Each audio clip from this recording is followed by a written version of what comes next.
What is the greatest lie humanity has ever believed? Is it the promise of wealth?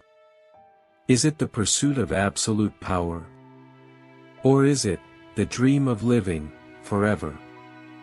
Since the dawn of time, we have feared death.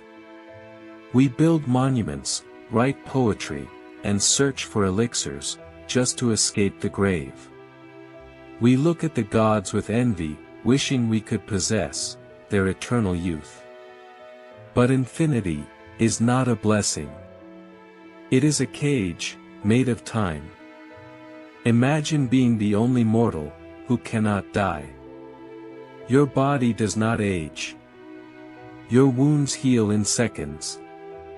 You are immune to sickness, and you can walk through the fires of war, completely untouched. You think you are a god. But soon, you will realize the terrifying mathematical truth of your existence. Today, we are dissecting the darkest curse of the multiverse. The story of the eternal wanderer. A man who achieved what everyone wanted, only to find out that immortality is the ultimate trap. To understand this tragedy, we must first look at a design flaw in the human body. Our cells can be made immortal. Our hearts can beat for billions of years.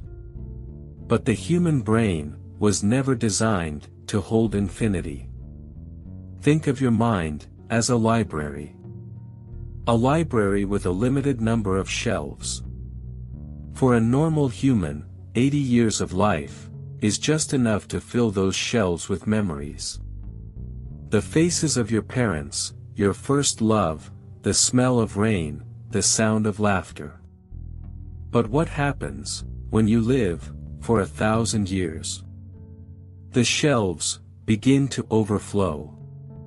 And the brain, in its desperation to keep functioning, has to make a choice. To store new memories, it must systematically erase the old ones.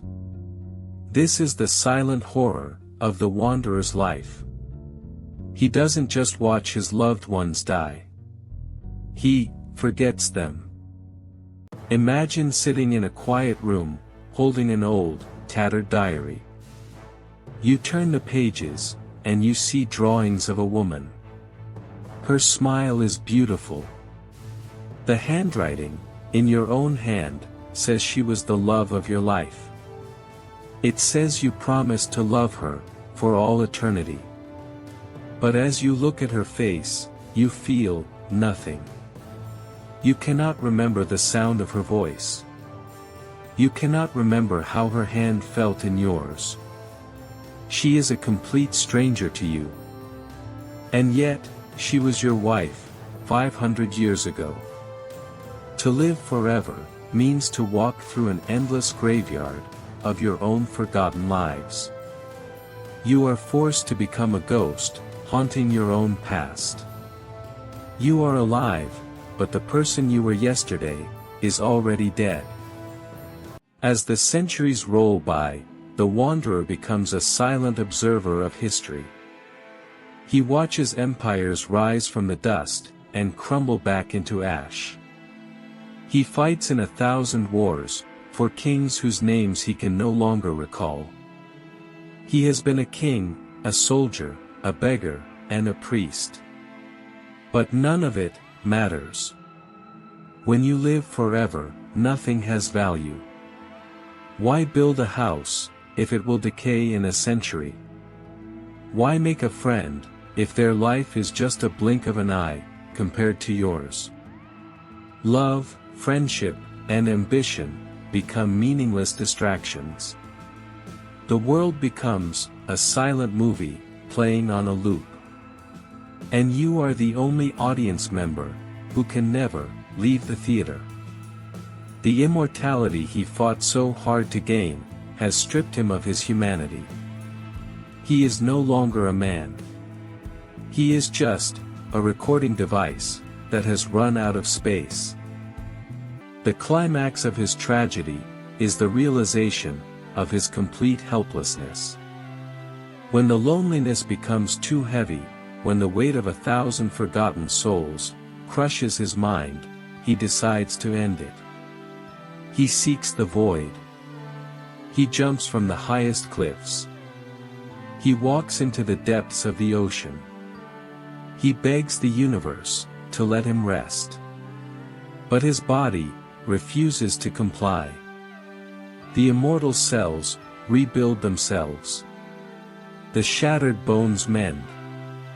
The water is forced out of his lungs. He wakes up on the shore, screaming, cursed to live another day. He is locked in a prison of flesh.